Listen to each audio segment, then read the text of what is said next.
Amy with Fashion Topics here. Today we're going to go ahead and take on the long red jacket that went with the project I did last, where we turned the long red boring dress from the thrift store into a halter dress. Now we're going to tackle the long lifeless jacket that goes with it. So what I envision doing is I want the jacket to be short, and I'm going to put a belt casing inside so I can have a little tie belt that I can change out to match the straps of my halter dress as well. So we're going to go ahead and shorten this up. So what I did is I tried on the jacket, and so I marked down about where I want it to sit on my waist. I want a little bit of blousiness to it. I don't want it straight down and snug. I decided to go about right there. So I put a pin there so I know where it's at. And then I took the other side, matched up the bottom seam so it's exactly the same, and marked my pin on the other side in the exact same place so that I have them even. So after I marked where I want my waistband to start, then I took my tape measure and I measured down approximately 2.5 inches. The reason I went 2.5 inches is because we're going to be folding this under and sewing it. See, that makes a channel right there. That's where I can put my belt. It's right in that little hole there, and it's going to go all the way around the bottom of my jacket. Well, by doing it 2.5 inches, when I folded it up, that makes my channel inside, 1.25 inches. That means my belt, I can put a 1.25 inch belt through that channel as I interchange different straps from the dress to also match the straps for my jacket. And so now what I need to do is I need to take this to the cutting mat, and I need to lay my jacket out flat so I can make a straight line. And I'm going to cut right at my bottom pin, which is 2.5 inches down from my placement of my waistband, where I want my waistband to start on the jacket. So I'm going to lay it down. I'm going to take my rotary cutter. If you don't have a rotary cutter, use scissors.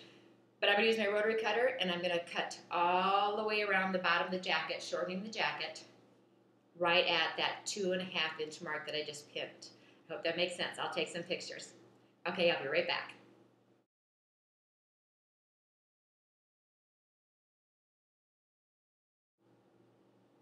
Okay, now I've cut off the length on the bottom of the jacket to the length that I wanted, and what I've gone ahead and done is now I'm folding up my 1.25 inches because I took my pin out when I was cutting. So I'm folding it back up my 1.25 inches and then pinning. Now when you're pinning, make sure that when you do your fold, that you're doing it nice and even. You want it nice and straight, complete straight up and down, so that your seam in no place, I'm looking around, no place does the fold protrude outside the jacket. I'm going to fold all the way around the jacket up that 1.25 inches, and I'm going to pin all the way around. If you want a thin little ribbon in there, then you only need to make, right at 5/8 of an inch or 1 inch channel. But I want to have a bigger ribbon through it, so I'm doing 1.25 inches. So I'm going to measure all the way around to make sure that my pins are straight.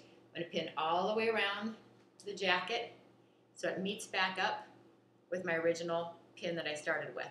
So everything will be a complete channel all the way around there. So let's get that pinned up, and then I'll show you how it looks. As you can see, I went ahead and I pinned my channel all the way around my jacket. I double checked it to make sure that the distance from the fold at the bottom to the pin mark is the same all the way around, so that I'll have a straight, even hem. Now I'm going to take it to my sewing machine, and I'm going to use a zigzag stitch since it is a stretch material, I want to make sure that it holds and I don't get too much puckering. So what I'm going to go ahead and do is right along the top edge, along where my pins are, at the top edge, I'm going to do a zigzag stitch all the way around the jacket. That will create our little channel, just like we did the neckline with the dress that goes with it, that little channel. That's going to create that little channel inside here that we're going to be able to feed a belt through all the way around the jacket. That's going to keep it belted at our waist. Now I've sewn my channel into the jacket. That's all done. So now I have, as you can see, I can run my finger all the way through there. I have my little channel created in there. That's where we're going to slide the belt. Okay, now we're going to go ahead and make the belt. I'm going to put it on top of the red so that you can see it. As you can see, I measured my belt out 3 inches wide by 60 inches long. Instead of laying out 60 inches worth of material, what I did is I folded my material in half and then measured out 30 inches. So when I folded it, I had 60, saved a little bit of room. So 3 inches by 60 inches. And then I'm going to fold it in half the long way, as I just did here. And I'm going to pin all the way down. Then you're going to take it to your sewing machine. On one end, you're going to sew a zigzag to sew it shut, okay? One end, and then zigzag all the way down your pins. When you get to the bottom, don't sew the other end shut, because then we're going to feed the material through. Because forgot to mention, our material is inside out.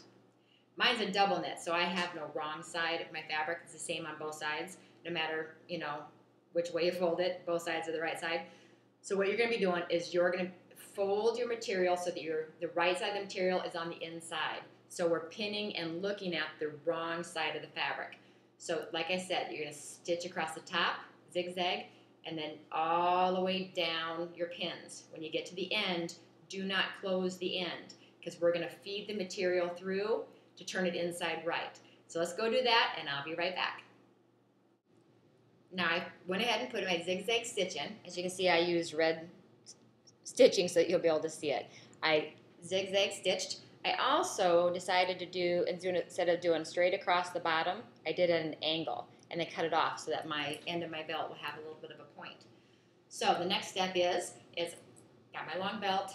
I need to start turning it inside right, so you can have the right side of the belt on the outside. So I'm going to go ahead and get busy turning this inside out, and then I'll be back and I'll show you what's next. Okay, I've turned it inside right. And what we're going to do is, since I curved I got to stay in front of the red so you can see it. Since I curved the bottom of the belt, see that little curve right there? Since I did that, I went ahead and cut a small curve into the other side. That's not the part that's open. I cut a curve into it, and now I'm going to fold it in so that my raw edges are in the inside, and I still have that angle. Put it in front of the red so you can see. See, I still have that angle now. And what I'm going to go ahead and do is take it to my sewing machine. Now make sure you're using matching thread. I used red thread so that you could see what I was doing earlier, but I'm going to switch to black because this is my finished product. So you're going to close that shut. You can use a zigzag stitch or a straight stitch. I'll probably use a straight stitch.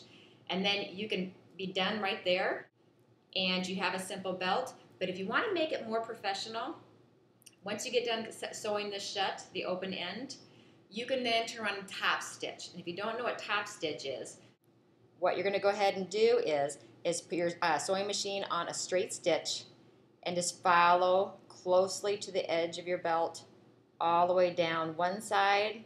You'll be coming back and you're going to go up the other side as close to the edge as you can. So you're going to have a straight stitch around all of the borders of your belt. Once you have closed your end, then you're going to feed it through your channel. Now feeding through here is going to take me a little while. So let me go ahead and do that, and I'll be right back. Well, I finished feeding my belt through my little channel, and here we go. My finished little jacket. See, it's nice and short. So it's no longer long and lifeless. I just rolled up the sleeves a little bit. So since it's nice and warm out, I can still slide them up. Now this belt, I can also make matching strap for my dress so that they match with my excess material. Or I can take my matching material from my band and make another belt. So I can always have everything match. I could put a silver ribbon in, put a silver one here, or gold, or whatever. So you can match your dress to your jacket to make them a coordinating set. And this would also look good with a white camisole and a pair of jeans. I love the way it drapes in the back. Well, that's my finished jacket. I hope you like it. And I'm looking forward to doing some more projects. So stay tuned. This is Amy with Fashion Toppings.